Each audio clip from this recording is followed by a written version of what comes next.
What's going on, everyone? Welcome into the Broncos Breakdown by Chat Sports. I'm your host, Matthew Peterson.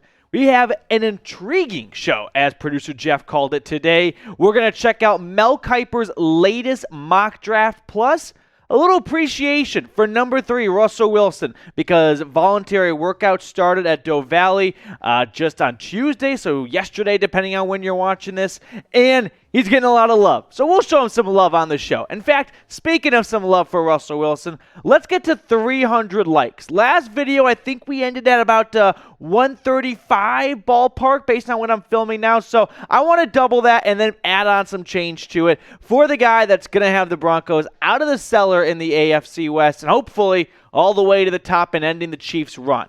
Now, the first segment of today's show is Mel Kiper's mock draft. An important, note to add is, what do the Broncos have to pick with? Well, they don't have the first-round pick anymore, but thanks to that Von Miller trade with the Rams, they do have LA's final pick in round 2, pick number 32, 64 overall. There are the rest of those picks. Now, Mel Kiper, he tapped out. He couldn't go past 2 rounds, so we've only got that second-round pick to look at. Now, the Broncos' biggest needs, I think, are offensive tackle, edge rusher, tight end, corner, running back.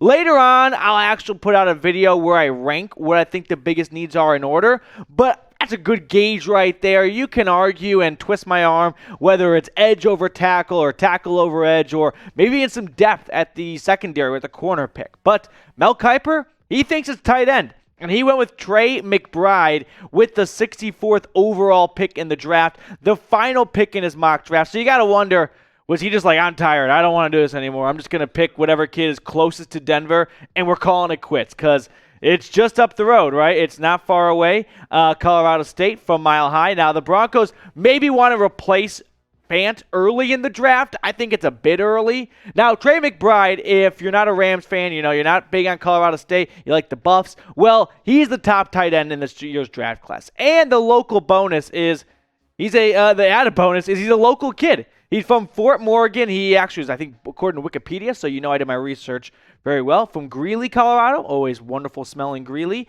But he just grew up, Fort Morgan, about an hour-ish east of Denver, hour and a half, depending how fast you want to drive. Last season for Colorado State, you see why he's the number 1 tight end in this draft class? Over 1,100 yards, just 1 touchdown. But I've always been a big believer in it is hard to evaluate tight ends from college to the pros, because most college schemes aren't designed for tight ends. That's more of a pro kind of thing.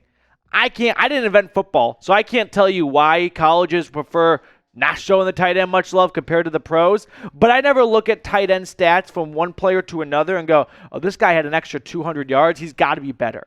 No, it doesn't always work out like that. It's never like that for positions from NFL or from college to the pros, but I think tight end is on another level compared to other positions, like it's not like defensive end maybe where you can look at sacks and go, okay, he's a good edge rusher. Just doesn't carry the same over like it does at the tight end spot. So what do you think about Mel Kiper's pick?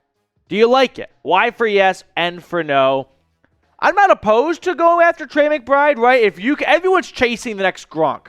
Everyone wants the next Travis Kelce, Darren Waller, Mark Andrews. They all want a top 3 tight end, and you probably got to spend a little bit of early draft capital to get one. Mark Andrews wasn't a 7th-round pick. Darren Waller, different story. Diamond in the rough kind of, coming out of Baltimore to Vegas, turned his life around. But Gronk wasn't a late pick along with Travis Kelce. So for me, if George Paton feels that Trey McBride is the best player available, then yes, I like the pick.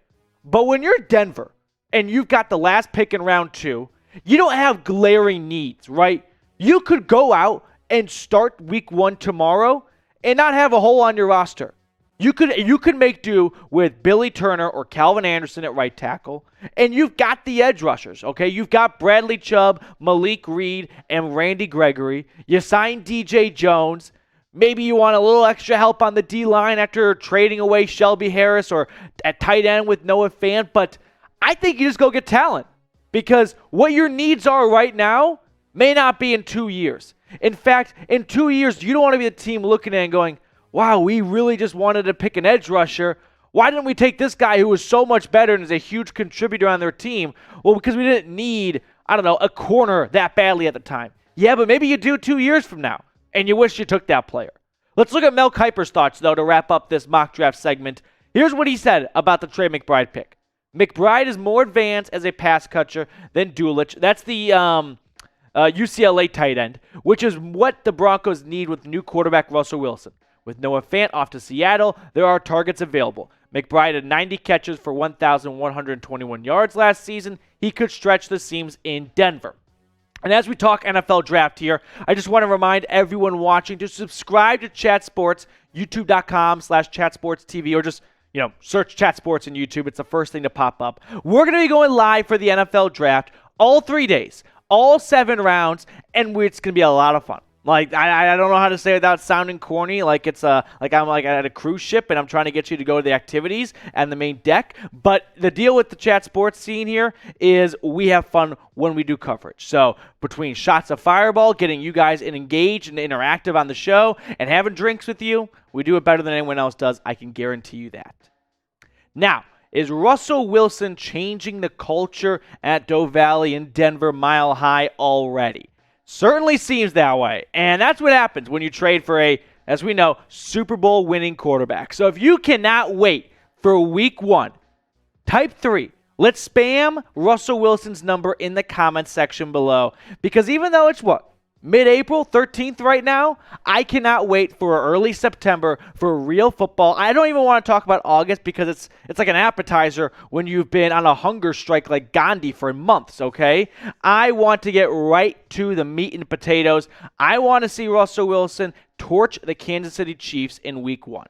And apparently, so does Courtland Sutton. Here's what he said, by the way, at the Broncos voluntary workouts, which started on the 12th. We can all feel it. The juice is just different.